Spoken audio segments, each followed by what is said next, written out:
Well, I'm here in front of the Berlin Wall, and these are color.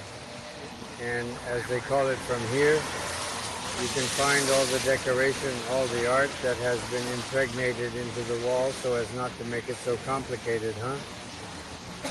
But the truth is that the history that this wall has is loaded with negative energy. One of the things in this photograph that through the background is like the leaders of Germany and the Soviets sealing a deal. Because as they sealed them, the photo is a little iconic, but it is the most representative of this part of the wall. Of course, there's more here.